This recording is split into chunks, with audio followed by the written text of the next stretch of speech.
Howdy folks, I think this is going to be a good one, especially if you like diagnostics. A YouTube viewer brought me this little hot hatch. It's a 2015 Hyundai Elantra GT. It has a 2-liter GDI engine and it has an intermittent misfire, a very intermittent misfire. He said it sets the codes P0300, P0302, and P0303. So misfire on cylinder 2 and cylinder 3. He did some basic tune-up stuff to it. I think he put coils and plugs in it. Didn't solve the problem.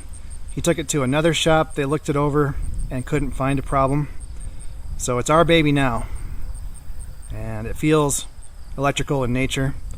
I don't know if we're going to find a problem with the ignition or the fuel or a sensor or what. So let's see if we can get it to act up and see if we can get it fixed. Let's doing it right now. Car's shaking like crazy.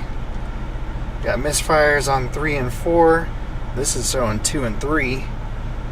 I mean, it's no good. Check engine light flashing. Awesome. What's going on here? There's so much live data in this Hyundai, it's almost overwhelming. It's got a PID for everything. Let's see if it'll drive.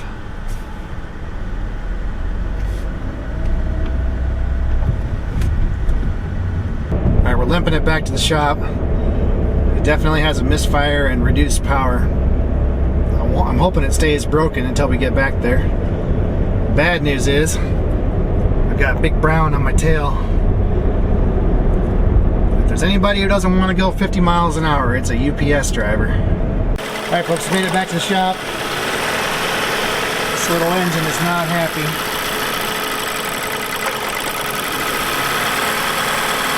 There's the codes. The interesting one here, I think, is this fuel injector driver performance. Bank 2.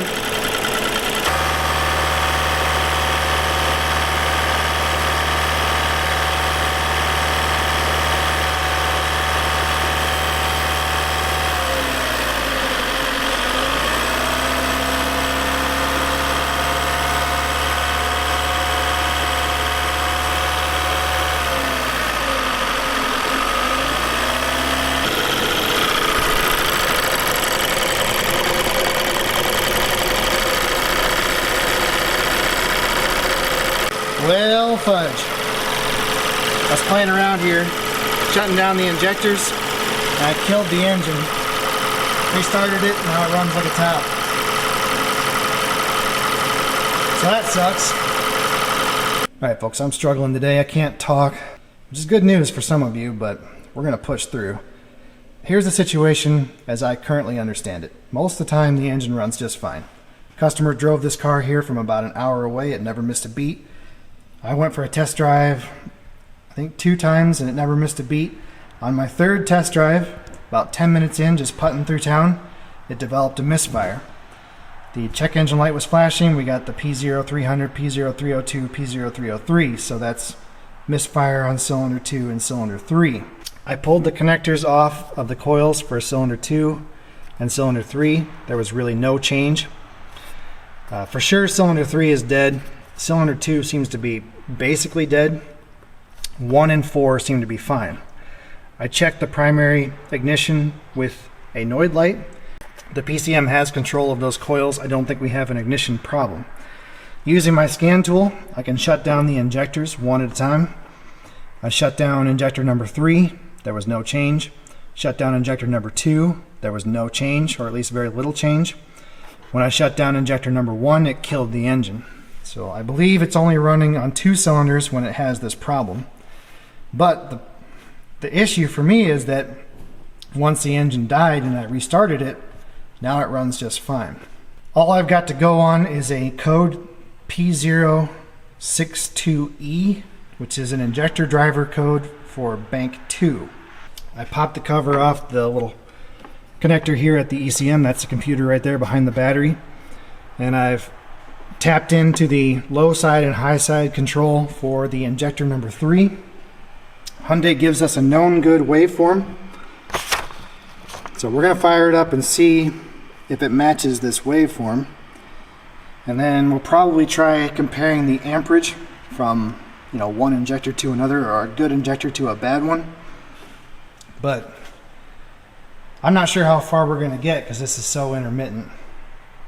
And we really don't know what the problem is. There's nothing, as far as I can tell, that relates injector 2 and injector 3 to each other than the computer.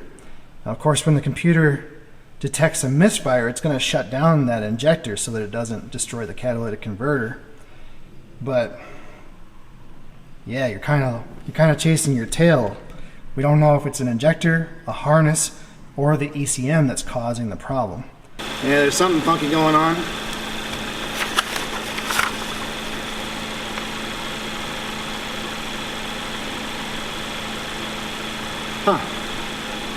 Let's check a different cylinder and see what happens.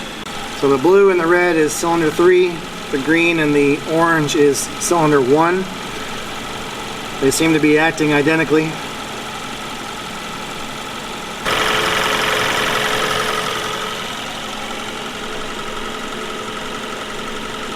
Yeah, they're all the same, about 9 amps. So we got a nice ramp. I don't see where it's shorted. I don't see any problems. Alright folks, I think I have an explanation for the anomaly we were seeing on the low side of the injector driver waveform. Remember, it was switching between a wave like this and a wave like this. I believe that is perfectly normal. But to understand why, we're going to have to dig kind of deep into this Hyundai fuel injection system. Well, this is the known good waveform that they give us. The problem is, it's only part of the waveform. It only shows the firing event. It doesn't show us what happens the rest of the time.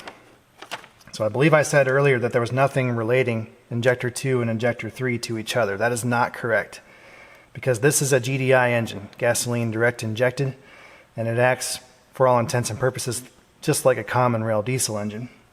But what seems to be happening is inside the ECM, the companion cylinders share a high side driver circuit. So inside the engine, cylinder 2 and 3 are companion cylinders. They move up and down at the exact same time, but they are one rotation out of phase. So when 2 is on compression, 3 is on exhaust. Same is true for 1 and 4. So in this case, they're calling 2 and 3 bank 2 and 1 and 4 bank 1. And like I said, they share a high side driver. This is transistor controlled. It's also controlled on the low side. So the ECM controls both the high side and the low side of the injector drive circuit. I don't know why, but that's how they do it.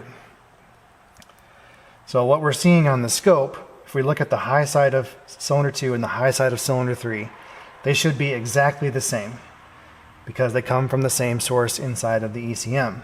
The low side of 2 and the low side of 3 should also be the same, but they should be one rotation out of phase, which they are. So when this one's not firing, this one is firing, and vice versa. So during a firing event, it sends voltage out on the high side, and it closes a path on the low side to ground, and current is allowed to flow through that circuit. During a non-firing event, there's no path to ground. So there's no current flowing, but there is still voltage present because we're measuring each of these legs to ground.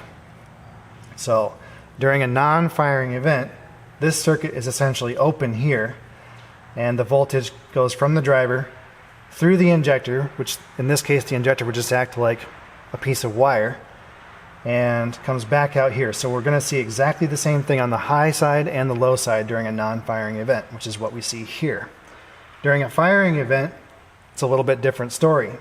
Now we have voltage coming out on the high side, and we have a path to ground on the low side. So this should be, what, 0 volts, right? Not so simple, because this is a peak and hold injection strategy. So the ECM sends out a large amount of voltage, large amount of current to get the pintle to move, to get the injector to fire. And then once the physical movement has passed, it lowers the voltage and lowers the amperage through the injector, either through pulse width modulation or whatever other strategy. Sometimes they just turn them off and wait a little bit, which I believe is what happens here. Anyway, every time that we turn off voltage to the injector, the coil inside the injector acts like an inductor. It stores current. That current has to, or wants to, flow towards ground. We get a little bit of a voltage spike.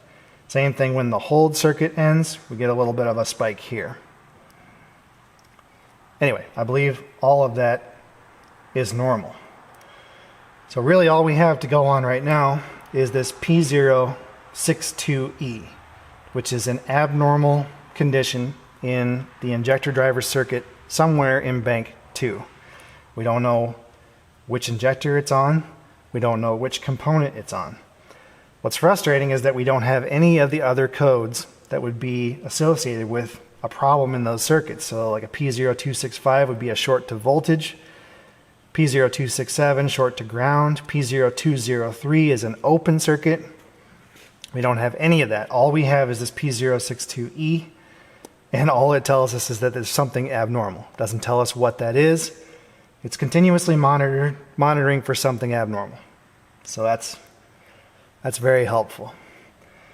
Now, as far as diagnosing this, we took it out for a test drive. We got it to start misfiring. When the computer detects a problem in these circuits and sets a P0262 or any of these codes really, it's going to shut down all of the cylinders on that bank. It's going to shut down these injectors. And they're going to stay shut down until you cycle the key, ignition cycle. So there was really no point in limping it back to the shop and trying to do all this testing, because even the slightest intermittent failure shuts the thing down, then it stays shut down inside the computer until you reset it by switching the key on and off. So I don't know how to catch this.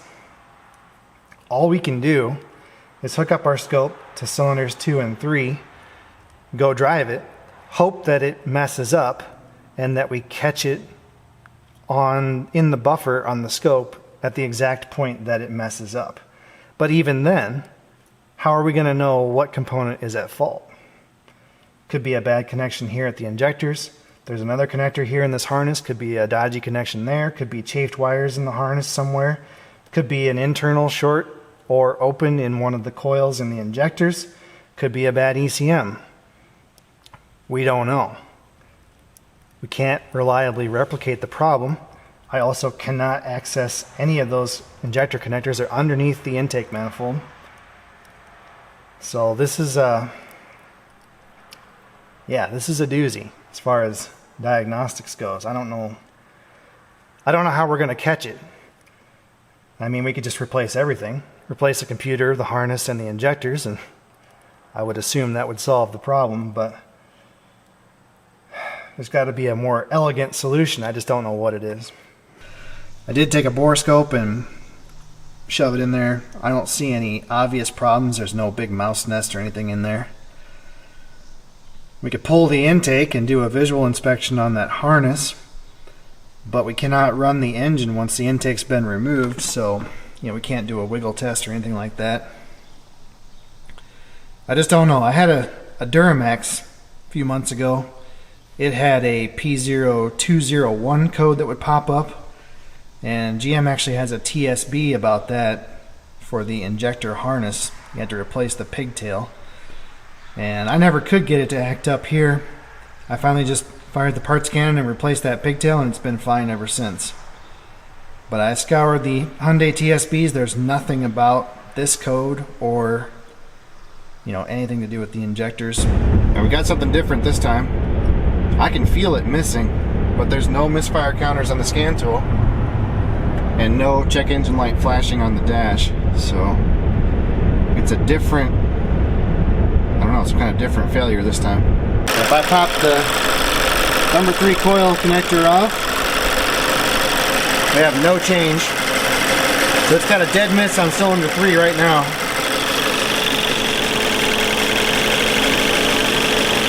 That's crazy. Alright, so if I go to generic OBD2, under mode 6, there is some misfire counts for cylinder number 3, so that must be a scan tool problem. There's cylinder 2, looks normal. Oh, we got a little something. So there's cylinder number 3. It's a flat line, but every once in a while you get a tiny little spike. Cycle the key.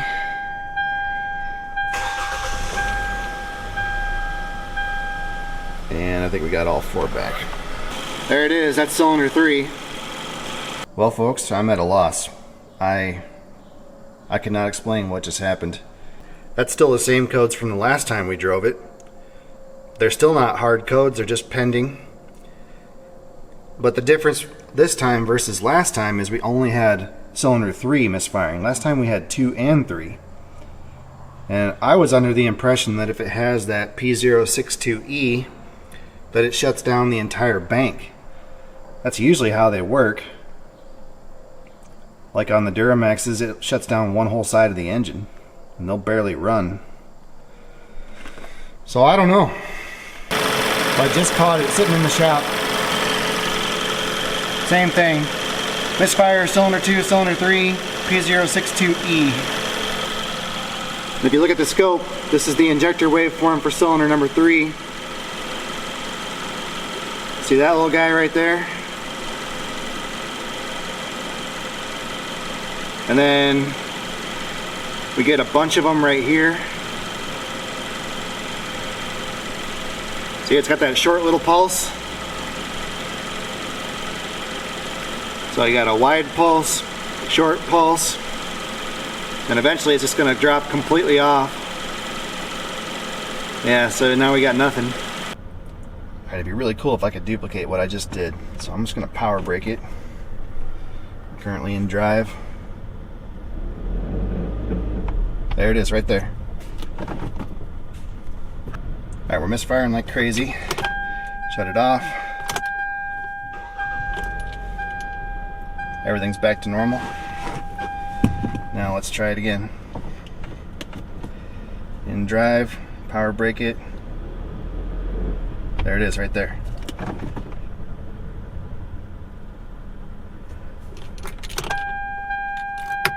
Shut it down.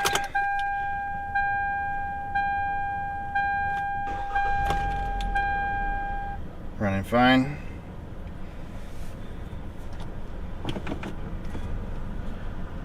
Power brake. There it is, right there.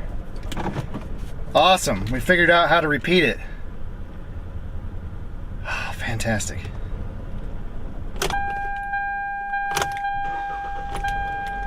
Alright, so now, is it something to do with the engine rocking?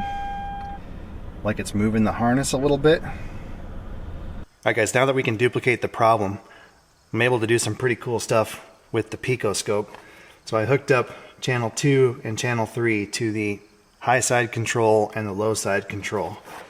So on our little picture here, channel 2, the red, is on this side here, the high side control of the injector. Channel 3 is on this guy here, the low side control of the injector. And the amp clamp is around the high side control wire. So what we're looking at right here is a non-firing event.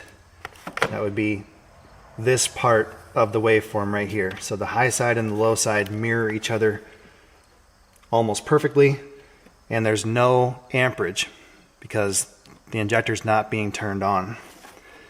So that is fine, but watch what happens.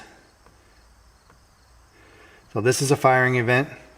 You see the low side goes low and the high side goes high, and then we get amperage through the injector. We get a big spike. That's our peak. Then we get the little honeycomb here, or rooster comb. Yeah, rooster comb. That's our hold. And then the amperage falls off. We get a spike on the low side. That is perfectly normal. Now, check this out. This is a non-firing event. The voltage on the high side and low side mirrors each other perfectly, but we have an amperage spike, a pretty big one, 5 amps. That shouldn't be there. So if we keep going, this is a firing event that looks normal. Non-firing event, and again we have an amperage spike. Keep going. Firing event that looks normal. And now we have a non-firing event with a major amperage spike. This is a problem. This is the problem. And what's cool about using the scope is that I think we can infer that the problem is on the high side control wire, not on the low side control wire. So what seems to be happening here is that somewhere in the path between the ECM and the injector, there's a short to ground. And it has to be after the amp clamp, but before the injector. Because if there was a short in the low side, in this wire right here, then the amperage waveform should look just like a firing event. And it doesn't look like a firing event. It looks totally different. As soon as the high side voltage shuts off, this amperage goes immediately to 0 instead of staying up here, because there's no coil in the injector that we're trying to saturate, so the amperage just immediately drops because it's a dead short to ground. So that's pretty cool. We can rule out one whole side of the circuit. I think we can rule out the ECM. I think we can rule out the injector. I believe we're looking for a short to ground in this high side wire somewhere in this path. Why it doesn't show a P0267, I have no idea. That's pretty cool, and it shows the power of the scope. We would have been pulling our hair out trying to figure this out. So now we know what to look for. We just need to figure out where it is. All right, folks, I'm going to employ the help of a lovely assistant. You know, I just watched a whole video about copyright law. I think technically I'm breaking the law by even showing the Hufflepuff stuff on this video. Don't you get like 10 seconds or something? We'll just blur it out. From now on? Yep. Like forever? That seems like a lot of work. Well, I'm sure Warner Brothers has nothing better to do than come after our tiny YouTube channel. Oh, boy.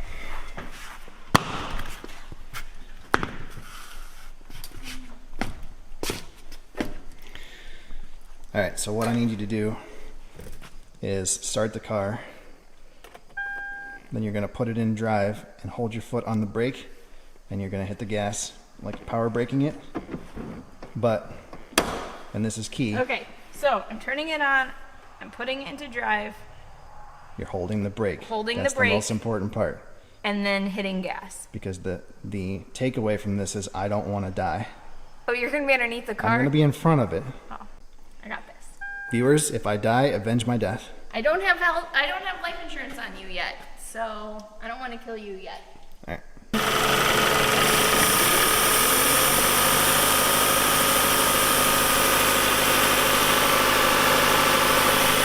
A little more. Okay. Get off. Try reverse.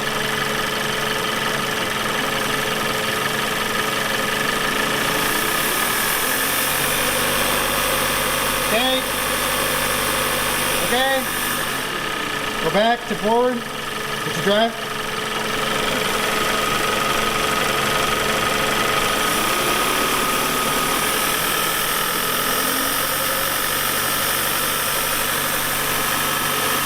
Well, shucks. I can't get it to act up. It did set the P062E as a stored code, so we do have some freeze frame data, but I don't know if it really helps us much. All it says really is that it was at 1152 RPM when it set the code. Throttle position of 17%. Yeah. Absolute load 41%, so it's definitely torquing the engine.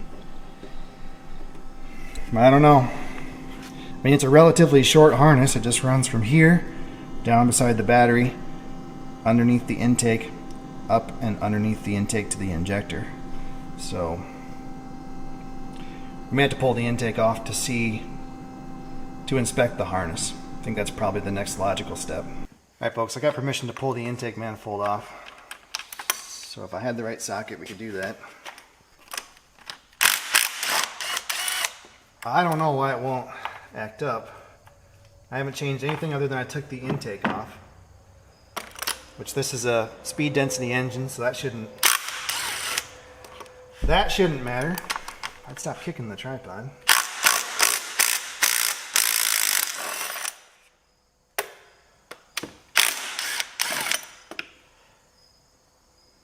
Is that all that holds it on there? 4 bolts?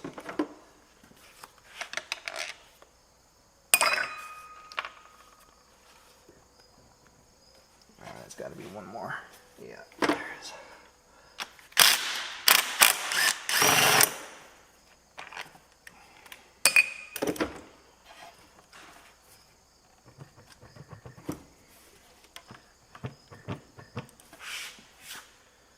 Yeah, there must be one down underneath somewhere.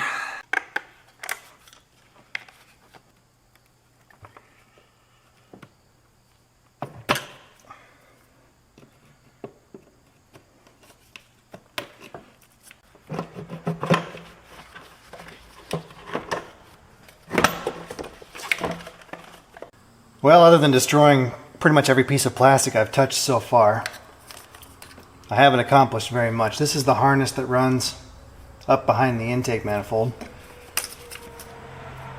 It seems kind of suspicious to me, like this tape shouldn't be here. I don't see any problems with this harness, at least not electrically. Somebody's been in here before though. I found tape and one of these clips that have obviously been cut with a utility knife. And I believe that tape job was added on later. So I don't know if they were looking for the same problem or what the story is. Also, this clip on this connector is broken, and one of the legs on this clip is broken. I know I didn't do that when I took it apart, so somebody's been here before. Anyway, those are minor problems. That's not going to cause the injector misfire issue. So I think at this point we can say that the problem is from this connector back to this connector. I pulled the battery out and I disconnected the ECM just to give us some more room to work.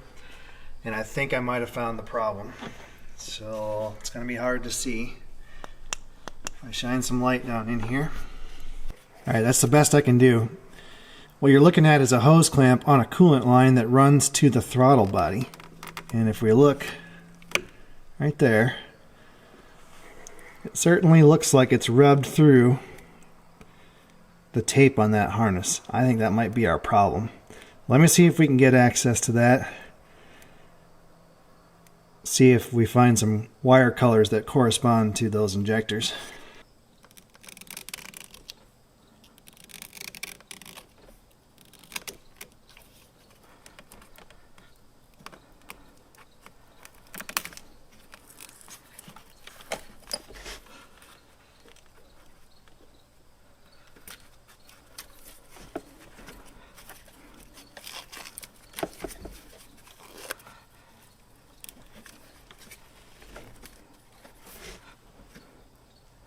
Well, looky.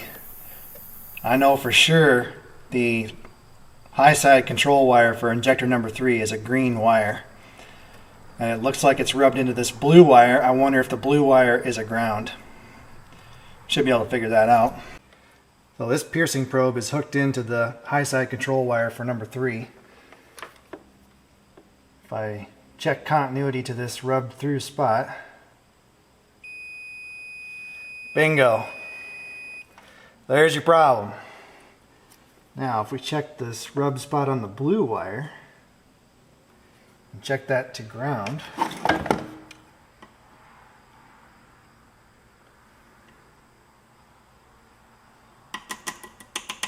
we got nothing.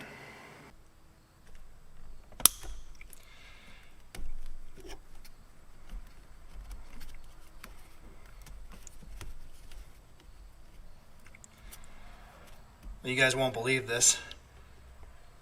I almost don't believe it myself. This blue wire right here, see how it's part of a twisted pair?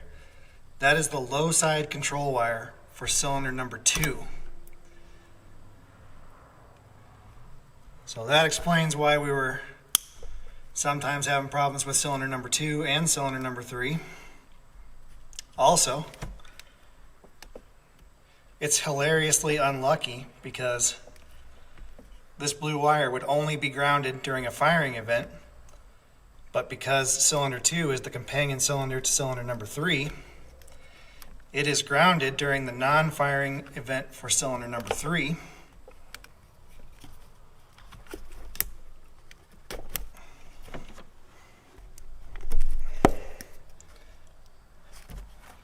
Really don't like these little crimpers. Only using them because this is such a tight spot. But if you want to get a really good crimp, You gotta squeeze these things to death.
Okay, hopefully that doesn't leak. All right, folks, you can stop yelling at your screens and typing out your comments. I just figured out that I screwed up.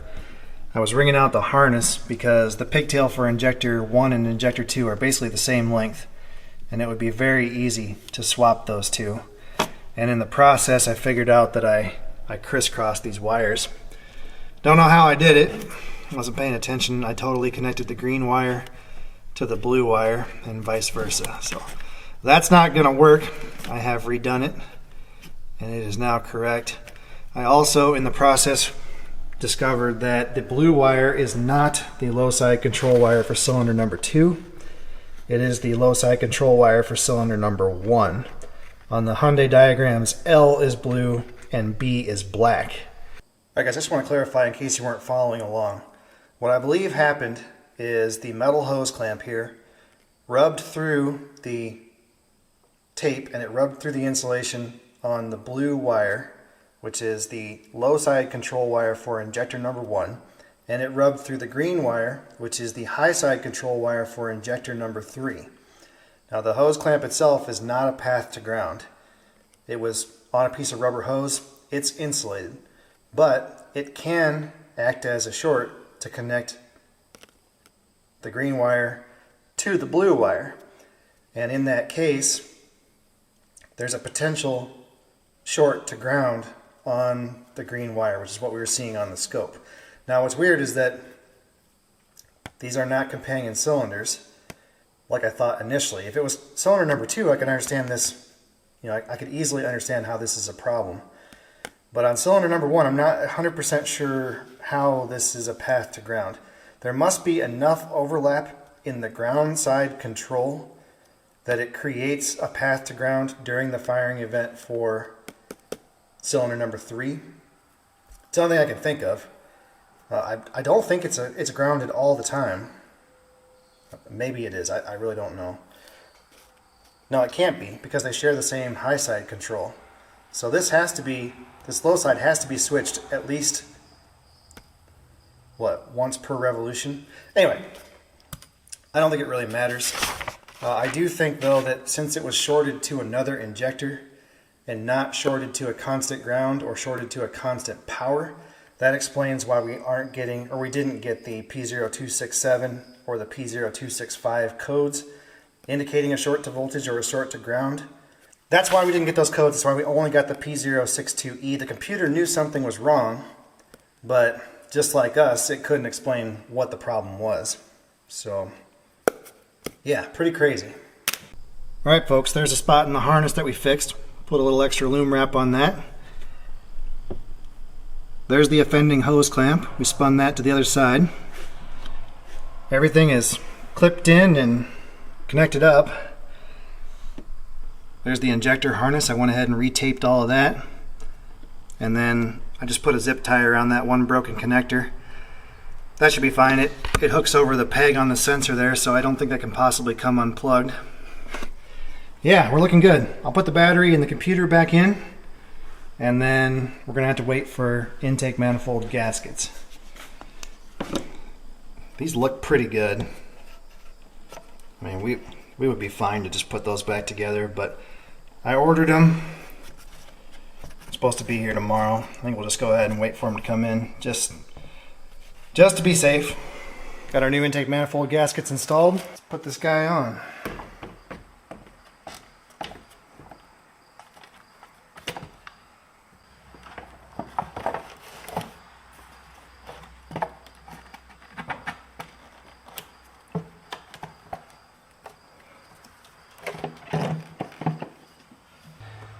Torque spec is 20 Newton meters, and the sequence is 1, 2, 3, 4, 5.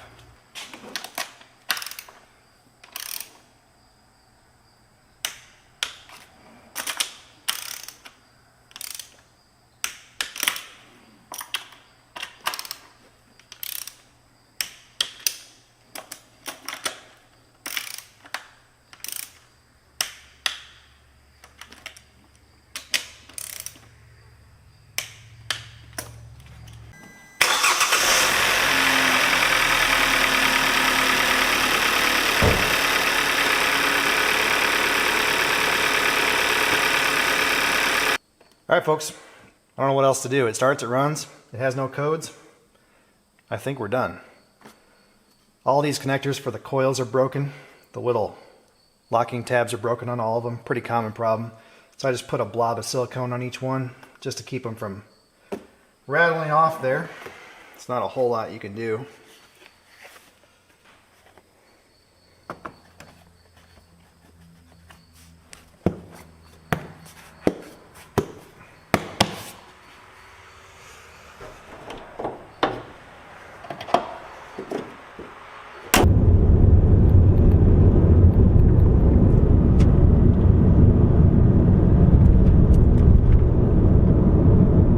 So far, so good.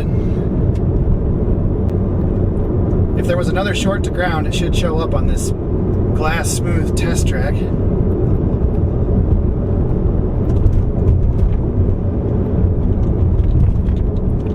man.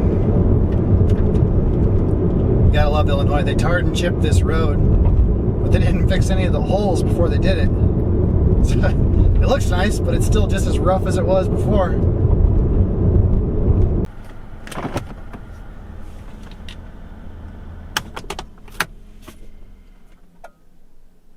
Alright, folks, I think that's it.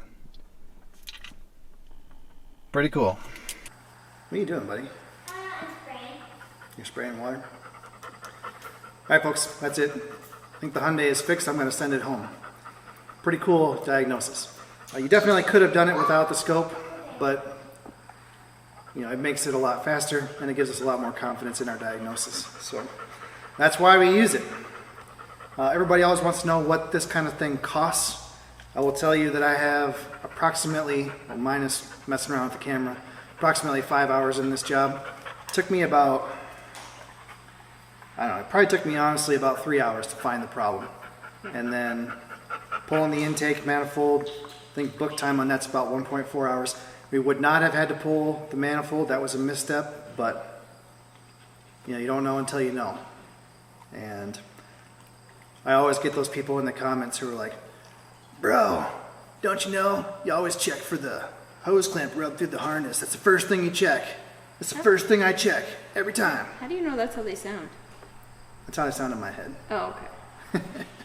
Anyway, whatever problem I end up finding, they always tell me that's the first thing they check. So, yeah, that's it. Thanks for watching, guys. We'll see you next time. Bye. Bye. This camera's worth more than your life, child.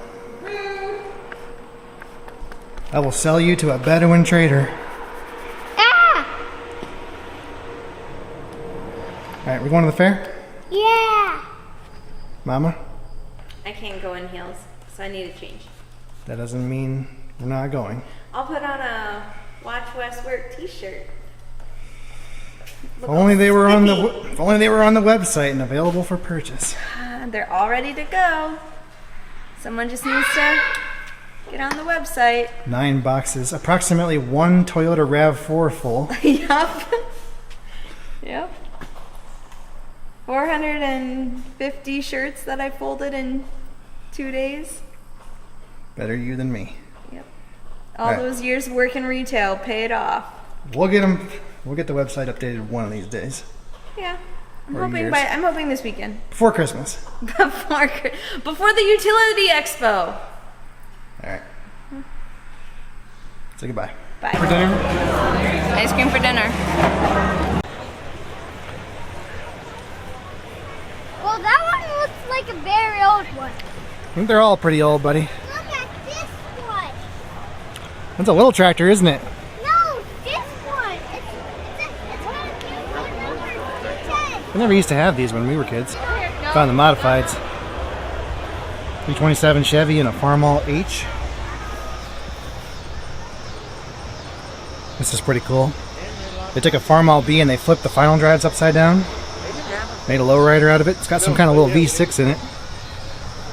Look at that. 60 degree, I don't recognize that engine. You ever seen a... It's the Farmer's Gossip Tent. I You know, never seen this before? This is the most farm show thing to ever exist. It's a pretty nice shirt you got on. Yeah, it's pretty cool, huh? It's not true at all. I can't fix anything, but I guess if I could, I'd probably just complain about it anyway. Seems suitably snarky. What's going on here? Is this some kind of Klan rally?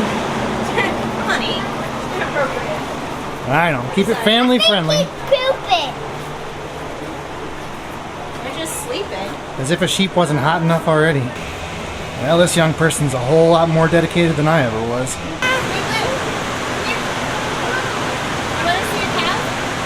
This is a baby. The kind of bony little Jersey. Need to eat more. Let's go see the plow horses. I found the really old tractors. And these guys are huge. These guys are super huge. They're super. Hi, buddy. You're just a baby, aren't you? He's a bigger one. He's got a barn all to himself. This place is completely empty except for you. Oh no, don't get too close. He's gonna eat you. How'd you get so lucky, horse?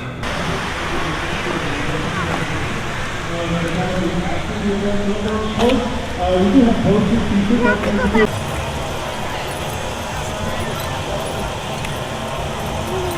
wonder what that thing costs.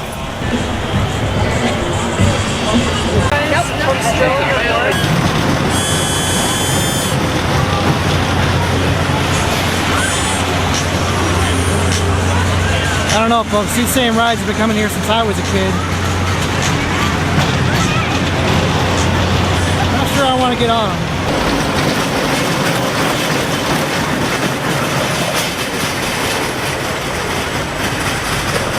Some of these rides are like museum exhibits.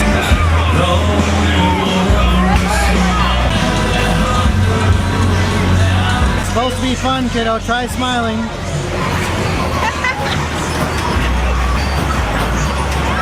It needs a bit of lubrication. It's a bit of something. This is quite the Midwestern Thursday night. Yeah, pretty much. This is our attempt at vlogging.